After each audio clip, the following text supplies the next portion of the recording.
বলে বাগদাদে একবার বৃষ্টি হইতেছিল না, বৃষ্টি নাই নাই নাই নাই। তো সুন্নত অনুযায়ী বাগদাদের ওলামা আল্লাহওয়ালা মানুষ সব বাগদাদের জামে মসজিদে জমা হয়েছে। ফজরের পরে ফজর পড়ছে, এশা পর্যন্ত দোয়া করছে, কিন্তু বৃষ্টির কোনো চিহ্ন হয় নাই। এশারের পরে চলে গেছে। তো মালিক ইবনে দিনার রহমতুল্লাহ আলাইহি বলেন, আমি বসা ছিলাম মসজিদে, তো দেখলাম এক জীর্ণ শীর্ণ গোলাম, জীর্ণ শীর্ণ গোলাম কৃতদাস ঢুকলো। কেননা কৃতদাস দেখলে বোঝা যায়, আপনারা দেখেন তো না, এই জন্য বুঝবেন না। আফ্রিকায় আছে এখনো, নাইজেরিয়ায় ওদের পোশাকই ভিন্ন, ওদেরকে দেখলেই চেনা যায় যারা কৃতদাস। আমিও চিনতাম না, প্রথমবার যখন গেছি তো জিজ্ঞেস করছি এদের পোশাক এরকম কেন, তো বলছে এরা অমুকের কৃতদাস। সবাই আবার ভিন্ন ভিন্ন আছে। যেমন আমাদের রাগ হয়ে যাবেন বলমু না, রাগ হয়ে যাবে। আমাদের যেরকম কিছু লোককে দেখলেই বোঝা যায় উনি কোন দরবারের সাথে সংযুক্ত, টুপি দিয়া, পাঞ্জাবি দিয়া, এমনকি পকেট দিয়েও বোঝা যায়। এরকম রাগ হয় না কিন্তু আবার। তো ওই দেশে এরকম বোঝা যায়, প্রত্যেকের আলাদা, গোলামের কৃতদাসের আলাদা আলাদা ইউনিফর্ম আছে, দেখলে বোঝা যায় এটি ওনার। তো কৃতদাস দেখলেই বোঝা যায়। আইসা ঢুকছে, সাধারণভাবে 2 রাকাত নামাজ পড়ছে।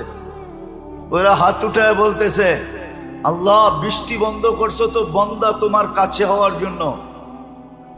বৃষ্টি বন্ধ করছো কেন? আরে ভালো মতে বোঝেন, বন্দা তোমার। ফজরের পরের থেকে তো এশা পর্যন্ত সব মসজিদে বসা ছিল, এখনো তো বৃষ্টি দিলেন না, এক্ষণ দিবেন, এক্ষণ।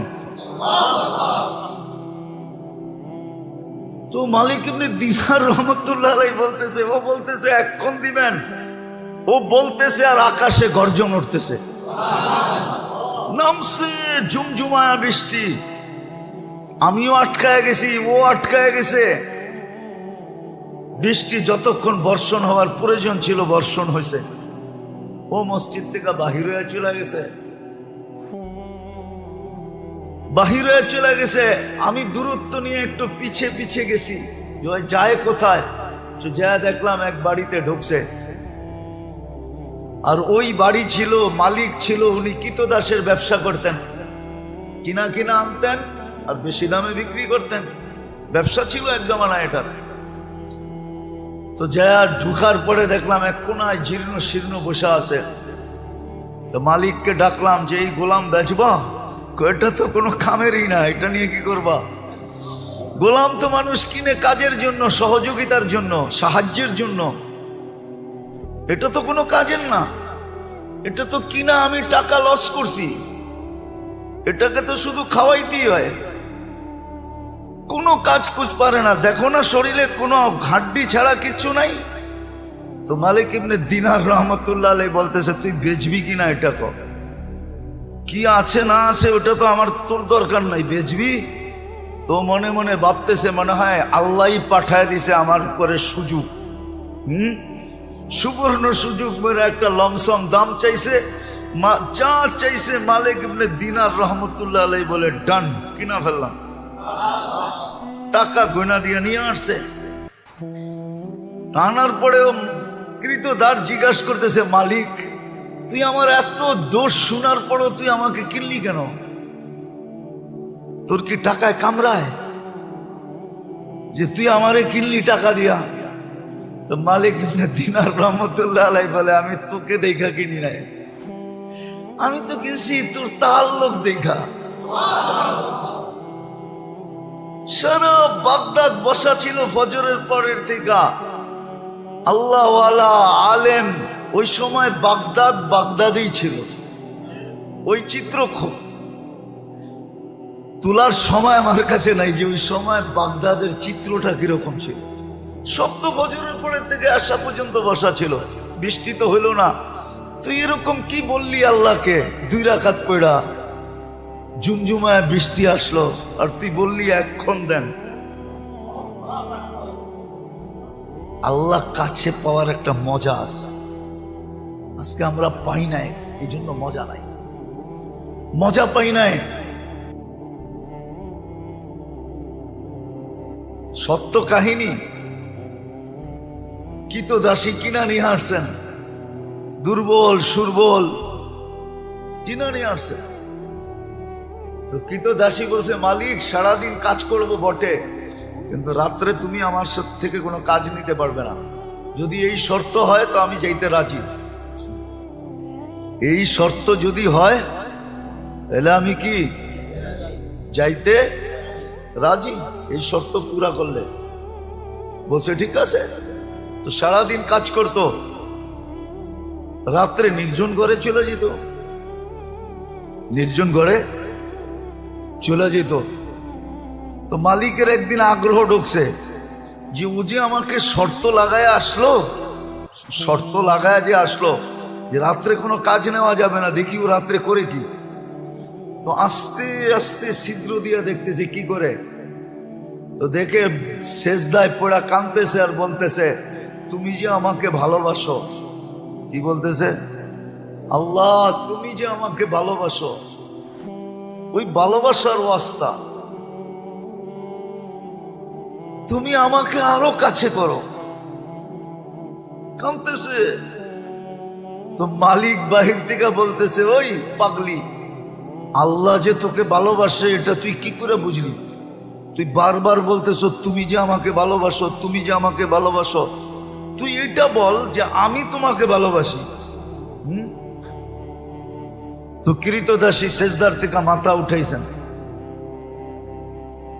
মাথা উঠাইছেন, উঠায় বলতেছে, শুন, আল্লাহ যদি আমাকে ভালো না বাসতো তাহলে এই গভীর রাত্রে ওনার কদমে আমাকে রাখতো না,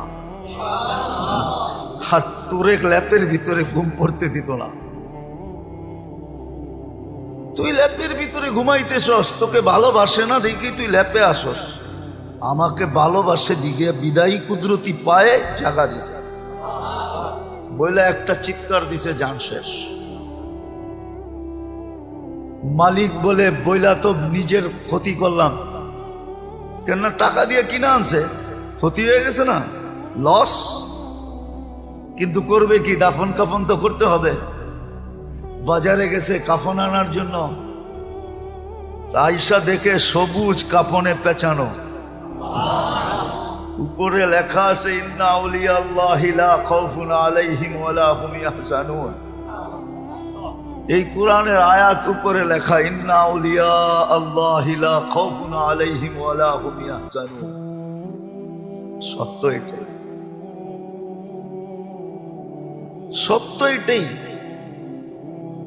আমরা মনে প্রাণে চাই না যে আল্লাহর কাছে হই বা আল্লাহ আমাদের কাছে হই। আরেকটা মনে উঠলো, এই জন্য বলতেছি, রব আল্লাহ। এই জন্যই তো আল্লাহ বলছিলেন যে আমি এমন রব, কাসসামার রিজক ফালা ইয়ানসা মিন খালকিহি আহাদ, সবারটা সময় মতো পৌঁছাই, কাউকে পৌঁছাইতে ভুলি না। হ্যাঁ হ্যাঁ, আমাদেরটা আগে পিছে হইতে পারে আমাদের কর্মের কারণে, কিন্তু মানুষ আর জিন ছাড়া কোনো প্রাণীর প্রয়োজন সময়ের 1 সেকেন্ড দেরি হয় না। হ্যাঁ, মনে উঠলো, এই জন্য বলতেছি, জানি না আপনাদের মনে আছে কিনা, মুসা আলাইহিস সালামের জামানায় অনাবৃষ্টি হইতেছিল, বৃষ্টি হয় না হয় না হয় না হয় না, জমিন শুকায়া কাঠ হয়ে গেছে। তো মুসা আলাইহিস সালাম বনি ইসরাইলদেরকে বলতেছিল, চলো আল্লাহর কাছে বৃষ্টির জন্য দোয়া করি। যেই খরা চলতেছে, কিছুদিন পরে কিচ্ছু থাকবে না। দেখেন না মাঝে মাঝে উন্নত দুনিয়া, দেখেন না আমেরিকা, কানাডা, ইংল্যান্ড, ফিনল্যান্ড, ইউরোপে মাঝে মাঝে দেখেন না বুশ ফায়ার হয়, বুশ ফায়ার, বুশ ফায়ার বোঝেন? আগুন লেগে যায়, দেখেন না জঙ্গলে? হ্যাঁ, অস্ট্রেলিয়াতে হয়, এবার তো আমেরিকা হয়েছে জীবনের সেরা। তো এটা হলো খরার কারণে, শুকাইতে শুকাইতে শুকাইতে শুকাইতে এক সময় গরমের কারণে আগুন ধরা যায়। তো মুসা আলাইহিস সালাম চলছে বৃষ্টির জন্য, দোয়া করবে বনি ইসরাইলকে নিয়ে। আর আগে নিয়ম ছিল, যেদিন ইস্তেসকার নামাজ পড়বে ফজরের পরের থেকে কিছু খাবে না, রোজার মতো থাকবে, রোজার মতো। এমনকি বাচ্চাদেরকে মা দুধও দিবে না, জানোয়ারকে কোনো খাওয়া দিবে না, যেন সবাই আল্লাহর দিকে ফিরে। তো আধা রাস্তায় জয়া বলতেছে, চলো দোয়া করতে হবে না, বৃষ্টি চলে আসবে। বনি ইসরাইল একটু গারতারা জাতি ছিল, গারতারা, গারতারা বোঝেন? আবার বরিশালের মানুষ থাকলে চেতা যাইব, ঠিক না? মুই কি কম বুঝি, মোরে কম বুঝাইতে হইবে? মুই কি কম বুঝি? বনি ইসরাইল এরকমই ছিল। বলতেছে, মুসা দোয়াই তো করলাম না আলাইহিস সালাম, দোয়াই তো করলাম না, বৃষ্টি কোত্থেকে আসবে? তাইলে কষ্ট করে আনাইলাই কেন? তো পুরা জাতি তর্কে বিতর্কে জড়ায় গেছে মুসা আলাইহিস সালামের সাথে। তো মুসা আলাইহিস সালামের বলার ইচ্ছা ছিল না, তো বলছে, শোনো, তোমাদের দোয়ার আগে পিপিলিকার দোয়া কবুল হয়ে গেছে। পিপিলিকা আল্লাহর কাছে দোয়া করছে, লিমা তুআদ্দিবুনা বিযুনুবি ইবাদিক, ইলাহি তোমার বান্দার গুনার কারণে আমাদেরকে শাস্তি দাও কোন দুঃখে? গুনাহ তো তোমার বান্দা করছে, মানুষ গুনাহ করে, প্রাণী তো গুনাহ করে না। মানুষের গুনার কারণে আমাদেরকে শাস্তি, এটার যুক্তি কি? কোন যুক্তিতে? তো বলছে, এই যে খরা, খাদ্যগুলা সব শুকায়া কাঠ হয়ে গেছে, আমাদের দাঁতগুলা নরম, চাবাইলে দাঁত ভাঙ্গা যায়, খাদ্য খাবো তো দূরের কথা, উল্টা দাঁত হারায়া ফিরে আসতে হয়। আর বৃষ্টি এলে খাদ্যের ভিতরে পানি ঢোকে, ওগুলা সফট হয়, নরম। পাওয়া রুটি তো এই জন্যই পাওয়া রুটি কয়, ঠিক না? টোস্টরে তো এই জন্যই টোস্ট কয়, ঠিক না? টোস্ট খাইলে মনে হয় যে কাঁকড়া ভাজা চাবাইতেছে, ঠিক না? কটকট খটখট শব্দ হইতেছে, ঠিক না? তো কয় যে নরম হইলে আমাদের খাইতে সুবিধা হয়। এখন তো সব কাঠ হয়ে গেছে, কামড় দিতে দেরি, দাঁত হারাইতে দেরি হয় না। আমাদের সাথে এই ব্যবহার কিসের জন্য? তা আল্লাহ পিপিলিকার অভিযোগ গ্রহণ করছেন, বৃষ্টি পাঠায় দেওয়ার সিদ্ধান্ত নিয়ে নিয়েছেন। তো যেটা বুঝাইতেছিলাম, দোষ তো আমাদের,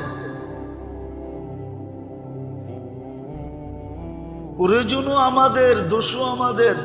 তো সবচেয়ে বেশি ঘনিষ্ঠ হওয়া দরকার ছিল আল্লাহর সাথে, কেননা আল্লাহ মহাকর্তা, মহাপালনকারী, লালনকারী, পালনকারী,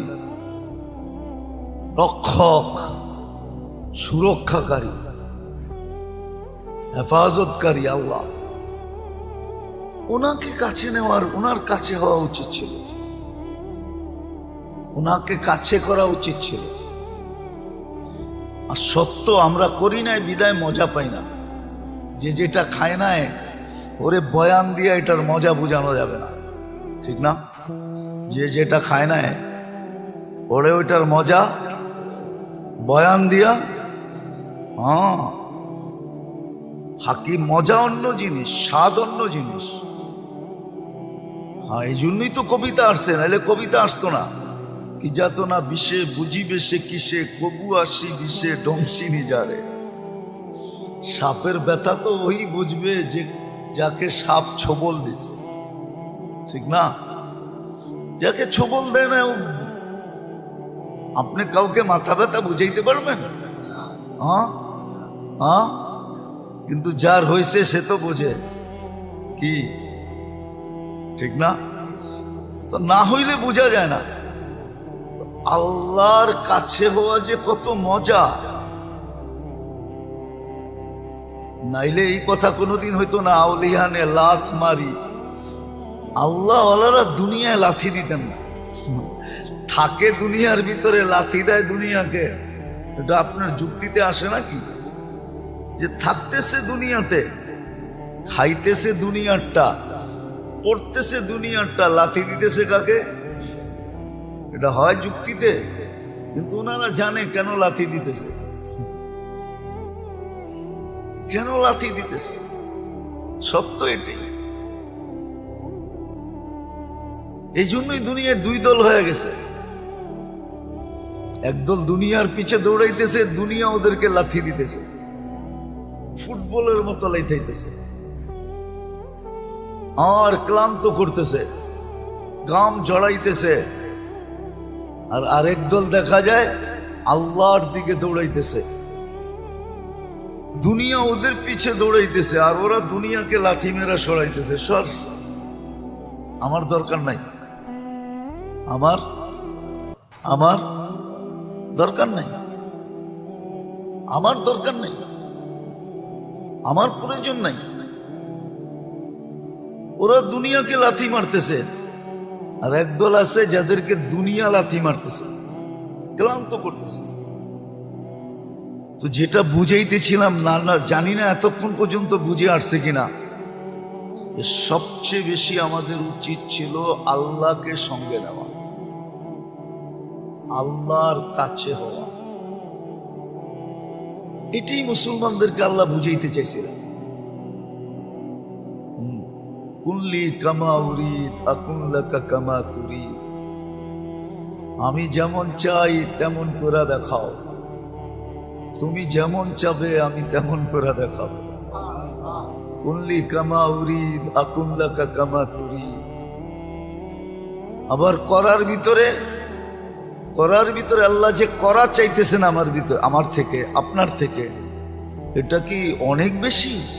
না, ওটো সীমা দিয়া দিছেন, সাধ্যের বাহিরে না, অতিরিক্ত না। অতিরিক্ত যদি বৈধ হইতো তাহলে এই হাদিস কোনোদিন হইতো না। তিনজনে বৈশা যুক্তি পরামর্শ করা, তিনজনে ঘোষণা দিতেছে আমি সারা রাত্র ইবাদত করব, আরেকজন বলতেছে আমি সারা জীবন রোজা রাখবো, আরেকজন বলতেছে আমি বিয়ে শাদী করব না। আল্লাহর রসুল শুনতেছে চুপচাপ। তিনজনের ঘোষণার পরে বলতেছে একটাও ঠিক না। আমি রাত্রে ঘুমাইও আবার সজাগ থাকি, ইবাদতও করি, আমি বিয়েও করছি একাধিক, আমি রোজাও রাখি আবার রোজাও ছাড়ি। বিদায় আমি যেটা করতেছি এটাই সঠিক।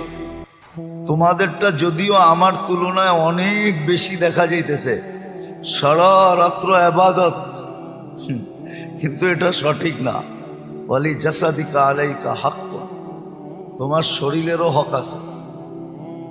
আরামের জন্য ঘুমও দরকার, ক্লান্তি দূরের জন্য ঘুমও দরকার, সুস্থতার জন্য ঘুমও দরকার। আল্লাহর রসুল বুঝেইছেন। তাহলে বুঝা গেল সাধ্যের বাহিরেও না, অতিরিক্ত না, সহজ করছেন। আল্লাহর কাছে হওয়া, আল্লাহ পাওয়া সহজ, সহজ ছিল। যদি আমি শিখতাম, যদি আমি করতাম, করলে সহজ, শিখলে সহজ। আমরা তো শিখিও না, করিও না, এই জন্য আমাদের কাছে কঠিন মনে হয়। অপরিচিত জায়গায় যাইতে মানুষ যাওয়ার আগেই ভীতু হয়, অনেক ভাবনা ভাবে, ঠিক না? তো না শিখলে কঠিন মনে হয়, না জানলে কঠিন মনে হয়। আসলে কঠিন না, আল্লাহ পাওয়া তো সহজ। অনেকবার বলছি, এবারও বলতেছি, বনি ইসরাইলের ওই বদমাশ, আল্লাহর জন্য তো শোভনীয় না শব্দটা, দুই শব্দে আল্লাহকে পটায় ফেলছে। রাজি করে ফেলছে, খুশি করে ফেলছে, নিজের পক্ষে নিয়ে নিছে। কেমন নেওয়া নিছে? আল্লাহ মুসা আলাইহিস সালামকে বলছে জানাজা আপনার পড়াইতে হবে, যে জানাজায় শরীক হবে তার গুনাহ মাফ হবে। অথচ লিস্টেড বদমাশ। হ্যাঁ, বদমাশির দিক দিয়া পুরো বনি ইসরাইলের 1 নম্বর সেলিব্রিটি। বদমাশির দিক দিয়া সবাই চিনত বদমাশ, কিন্তু শেষ মুহূর্তে এসে এমন এক শব্দ বলছে, ইয়া মান লা তাদুররুহু যুনুব ওয়া লা তানফা। ও আল্লাহ, গুনায় তোর কোনো ক্ষতি সাধিত হয় না, আর লাভও হয় না, না লস না লাভ। ওয়ালা তানকুসুহুল মাগফিরা, মাফ করে দিলে তোর ভান্ডারে কমেও না। ফাআমুতু ফরিদান ওয়াহিদা, দেখ আমি লোকালয়ের বাহিরে একা একা পড়া মরতেছি। ওয়া আনতা কুলতা আনতাল গফুরুর রহিম, আর আপনি নাকি গফুরুর রহিম। মাফ যদি না করলেন তো আপনি গফুরুর রহিম হইয়া আমার লাভটা হইল কি? এতটুক কথা বুঝলে অনেক কিছু, না বুঝলে কিছুই না। আল্লাহকে বিলকুল পক্ষে নিয়ে আসছে, বুঝার বিষয়। আজকে আমাদের সবচেয়ে বেশি যাকে কাছে করা দরকার ছিল, সঙ্গে লওয়া দরকার ছিল, বিশেষ করে মুসলমান, বিশেষ করে উম্মতে মুহাম্মদ। হায়, বিশেষ করে উম্মতে মুহাম্মাদি। কেন আমাদের পরে তো আর কোনো উম্মত নাই যে আল্লাহ কারো জন্য কিছু রাখবেন। আমাদের পরে তো কোনো উম্মত নাই, আছে নাকি? হ্যাঁ, যে কারো জন্য কিছু রাখবেন। পিছনে কেউ থাকলে না তার জন্য কিছু উঠায় রাখে, ঠিক না? বাঁচায় রাখে, ঠিক না? আমাদের পরে তো উম্মত নাই, কার জন্য বাঁচাবেন, কার জন্য উঠায় রাখবেন, কার জন্য আলাদা করবেন, কার জন্য পৃথক করবেন? অ্যানালাইসিসের বিষয়। আমাদের নবীজির পরে তো নবী নাই, আছে নাকি? মুহাম্মদুর রাসূলুল্লাহর পরে কেউ আছে? হ্যাঁ, আপনি যদি মনে মনেও ভাবেন তারপরেও গুনাহ। মুহাম্মদুর রাসূলুল্লাহর পরে কোনো নবী নাই, কোনো রসুল নাই, খাতামান নাবিয়্যিন। অনেক সময় আমাদের সমাজের কিছু মানুষ আছে ধোকায় পড়ে, আপনিও ধোকায় পড়তে পারেন। হ্যাঁ, কিন্তু আমি বলবো গুই সাপের মতো বিদ্যাও আপনার, আকল আপনার কাছে নাই। হাদিসে দাব আছে, দাব। গুই সাপকে আল্লাহ রসুল জিজ্ঞাসা করছিলেন, কুল মান আনা, আমি কে? তো গুই সাপ স্বীকারোক্তি দিছে, আনতা রাসূলুল্লাহ রাব্বিল আলামিন, সমস্ত জগতের রবের রসুল, খাতামান নাবিয়্যিন। অনেক মিথ্যাবাদী আসবে, সব মিথ্যা, আপনিই সর্বশেষ নবী। গুই সাপ বুঝলে আপনি বোঝেন না কেন? আগেরটাও বলছে, মান আমানা বিকা ফাস, যে আপনাকে ধরে রাখবে সেই কামিয়াব হবে। মান কাদিবা খাবা ওয়া খাসির, যে আপনার থেকে দূরে সরবে ও চির হতভাগা হবে। আমার আজকে ভাগ্য খুলে গেছে। লাব্বাইক ওয়া সাদাইক ইয়া সাইনা ওয়া ইয়াউমিল কিয়ামা। ও কিয়ামতের বাদশা, আমার ভাগ্য খুলে গেছে। আপনার তো গুই সাপের সমানও বিশ্বাস নাই। তো যেটা বলতেছিলাম, আল্লাহর কাছে হওয়া দরকার ছিল, আল্লাহকে কাছে করার দরকার ছিল, কসম খোদা। এই জন্যই চিৎকার ছিল, চিৎকার। আমরা পড়ি তো না, জানি তো না। এই জন্যই সাহাবা সবসময় চিৎকার দিতেন, ইয়াকফিনি আল্লাহ, আল্লাহু কাফিন, আল্লাহ আমার জন্য যথেষ্ট।